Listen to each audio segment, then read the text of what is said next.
लोग लाइनों में लगे होंगे खाने के लिए।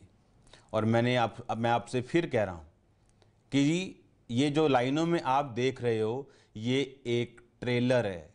ये आप फिर, जैसे मैंने कहा था कि ये मीटिंग आप मुझे रिकॉर्ड करना, क्योंकि ये मैं चलाऊंगा। मैं आज फिर आपको ये कह रहा हूं कि मेरी आज की बात रिकॉर्ड करना, मैं इसको चलाऊंगा। आने वाले समय में आपको इतना तैयार रहना पड़ेगा, क्योंकि ये लास्ट वायरस नहीं है। इसके बाद भी चीजें आएंगी और वो इतनी भयानक होंगी कि सरकार को सोशल मीडिया बंद करना पड़ेगा, क्योंकि सोशल मीडिया पे उनकी बीमारी की इतनी भयानक पिक्चरें होंगी कि लोगों को अटैक होने शुरू हो जाएंगे, पैनिक, घबरा जाएंगे लोग, और सरकार को सोशल मीडिया बंद करना पड़ेगा। पर बाइबल कहती तुम्हारा मन व्याकुल ना हो। क्यों? क्योंकि शैतान का मसीही लोगों के ऊपर, खुदावंद के लोगों के ऊपर कोई भी अधिकार नहीं। परमेश्वर, बाइबल कहती है, अपने लोगों से आने वाले समय की बातें करता आया। परमेश्वर ने कहा, अब्राहम में से मैं कुछ छुपा के रखूं जो मैं करने वाला हूं। अब्राहम जो मेरा दोस्त है, बाइबल कहती वो अपने दासों पर अपना मर्म प्रकट किए बिना कुछ भी नहीं करेगा। परमेश्वर, जो मैं आपसे कह रहा हूं कि ये सिर्फ एक ट्रेलर है। आने वाले दिनों में लोग बेसिक्स के लिए लड़ेंगे, खाने के लिए लड़ाई होगी, राशन मिलना बहुत बड़ी प्रॉब्लम होगी, लेकिन ये अंतिम दिन होंगे जब कलीसिया उठा ली जाएगी और उसके बाद का ये सीन होगा। और परमेश्वर आपको दिखा रहा है कि आपको तैयार रहना है। आपको एक दिन आएगा जब यीशु मसीह हमें रैप्चर हो जाएगा और कलीसिया एकदम से, क्रिश्चियन लोग गायब हो जाएंगे और स्वर्ग की ओर चले जाएंगे। उसके बाद ऐसे दिन आएंगे कि लोगों के पास एक खाने के लिए उन्हें मोहरें लगवानी पड़ेंगी, और उस समय जो तो विश्वासी अभी पूरे हैं वो तो चढ़ा लिए जाएंगे स्वर्ग पे, लेकिन जो पूरे नहीं उन्हें सेकंड चांस मिलेगा। लेकिन वो सेकंड चांस उनको अपनी मौत में से होकर उद्धार में प्रवेश करना पड़ेगा। आज लोग समझ रहे हैं कि पिछले सालों से पवित्रताई का प्रीच चल रहा है, हमने सालों से पवित्रताई का प्रचार सुना, लेकिन माना नहीं। अब वो दुखी हो रहे हैं क्योंकि उन्हें मालूम है कि परमेश्वर न्याय कर रहा है, परमेश्वर जज कर रहा है लोगों को। और ये सिर्फ कलीसिया के लिए एक ट्रेलर है। परमेश्वर दिखा रहा है कि अंत के दिन, बाइबल कहती, इतने भयानक होंगे कि जो सृष्टि के पैदा होने से अब तक लोगों ने कभी नहीं देखे। मैं आपको फिर कह रहा हूं, मैंने एक वर्ड इस वीडियो में बोला था कि आपको तैयार रहना पड़ेगा, आपको हथियार रखने पड़ेंगे, क्योंकि ऐसे बुरे दिन देशों पर आने वाले जो उन्होंने कभी नहीं देखे। और मैं आपको हथियारों के बारे में जनवरी से बता रहा था, क्योंकि बाइबल कहती परमेश्वर के सारे हथियार बांध लो ताकि तुम बुरे दिनों का सामना कर सको। आपको यह बात समझने की, क्यों मैं आपको यह बता रहा था कि परमेश्वर ने कहा इसका मतलब बुरा दिन आएगा। परमेश्वर ने कहा मेरे सारे हथियार बांध लो, यिर्मयाह 6:10 में, क्योंकि ताकि तुम बुरे दिनों का सामना कर सको और सब कुछ पूरा करके स्थिर रह सको।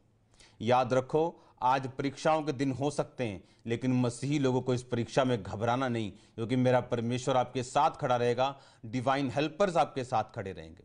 परमेश्वर आपके इंतजामों को पूरा करेगा। वो आपको इस परीक्षा में जब परख के साथ देख लेगा, इस परीक्षा के निकल जाने के बाद आप आशीषित, आप शांति से भरे हुए अपने आप को पाएंगे।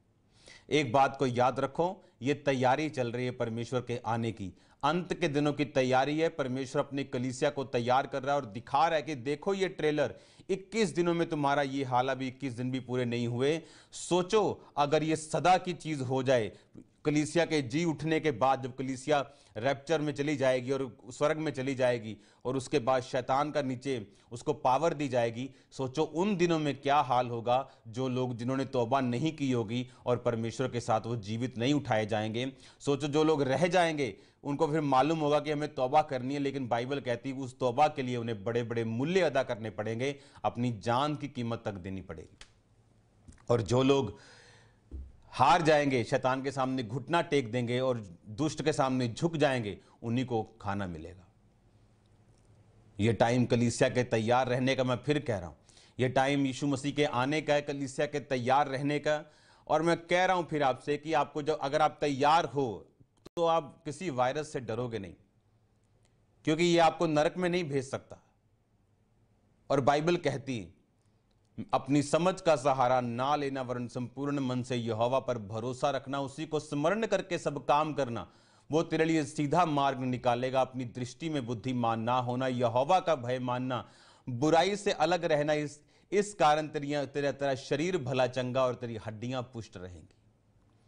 अपनी दृष्टि में बुद्धिमान मत होना, यहोवा का डर रखना, बुराई से अलग रहना, तेरा शरीर भला चंगा और तेरी हड्डियां पुष्ट रहेंगी।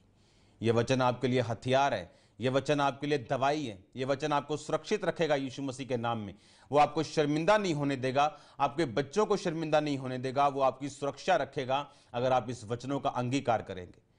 याद रखो, मैंने आपको बताया था कि सुबह उठ के अंगीकार करना, क्योंकि अंगीकार करने का टाइम आ चुका है। बाइबल कहती है दाऊद अंगीकार करता था कि मैं नहीं डरूंगा। इसका मतलब ये नहीं था कि वो डर नहीं रहा था, वो डर रहा था, डर उसके दिल में था, मौत का डर उसके दिल में था जब शाऊल उसका पीछा करता था। लेकिन बाइबल कहती है अपने मुंह से वो यही बोलता था, मैं नहीं डरूंगा, क्योंकि यहोवा मेरी शरण स्थान है, मेरे छुपने का, मेरे लुकने का स्थान है, वो मेरी ढाल है, वो मेरी चट्टान है। इस तरह की बातें दाऊद अपने मुंह से बोलता था। और बाइबल कहती मुंह से निकला हुआ वचन, घोषित किया गया वचन, डिक्लेयर्ड वर्ड ऑफ गॉड जो है वो खाली कभी वापस नहीं आता। लेकिन वो वही घोषित कर सकते जिनका परमेश्वर के साथ संबंध अच्छा है।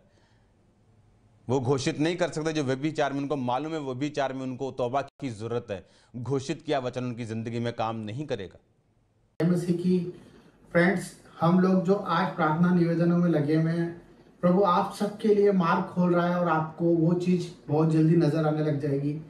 जिस तरफ से आज हम लोग प्रेयर मीटिंग्स में हैं और हम लोग अपनी प्रार्थना निवेदन भेज रहे हैं, क्योंकि हम लोग परमेश्वर के निकट हैं। जितना हम परमेश्वर को पुकारेंगे उतना परमेश्वर हमारे पास होगा, क्योंकि वचन कहता है कि ढूंढोगे तो पाओगे और खटखटाओगे तो तुम्हारे लिए खोला जाएगा, क्योंकि वो हृदय के द्वार पर खटखटाता है और हमारे लिए खड़ा हुआ है। तो जो लोग विश्वास करते हैं मेरे भाई बहनों, आज उन सब के लिए प्रभु बहुत बड़ा मार्ग खोलने वाला है। तो इस वीडियो के द्वारा जो मैंने आपको बताया, आप अपने आप को बैलेंस करें, स्थिर करें, क्योंकि परमेश्वर का वचन कहता है कि आप किसी भी हालत में हो।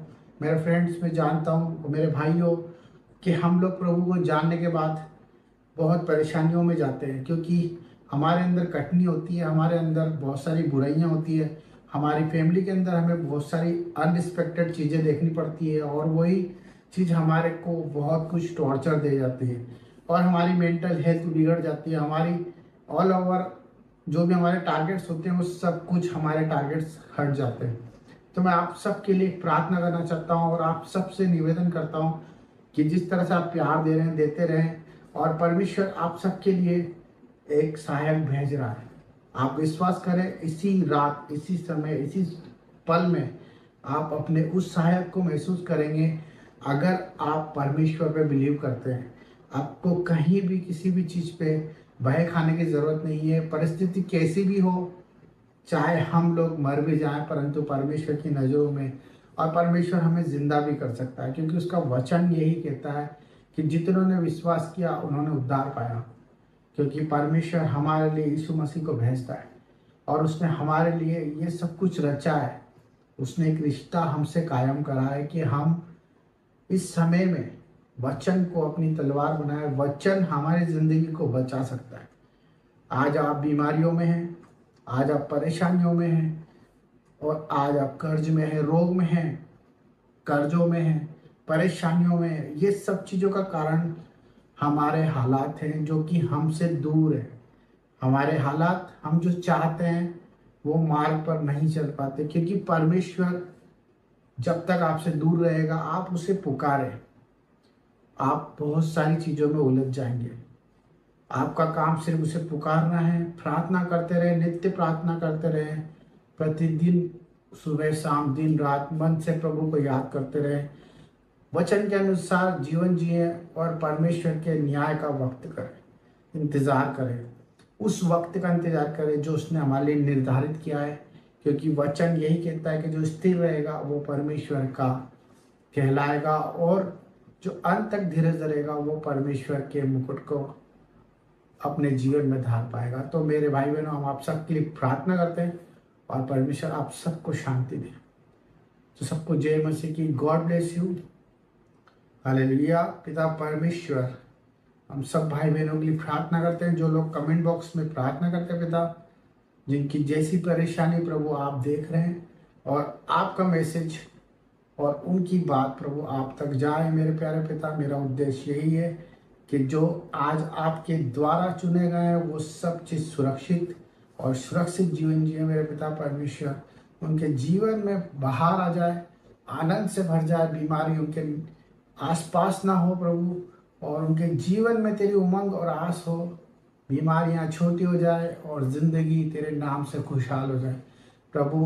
तेरे आगे हाथ फैलाने वाले का भी मनुष्य के आगे हाथ न फैलाएंगे। मेरा विश्वास है मेरे प्यारे पिता कि तेरे बच्चे तेरे न्याय के लिए खड़े हैं और अपने आप को नहीं परंतु तुझे देख के जीने वाले हैं। सबको जय मसीह की और सबके लिए आशीषित हो प्रभु यीशु के नाम में, आमीन। तो God bless you all of you. ये आपके लिए एक मैसेज था। परमेश्वर आप सबको शांति दे।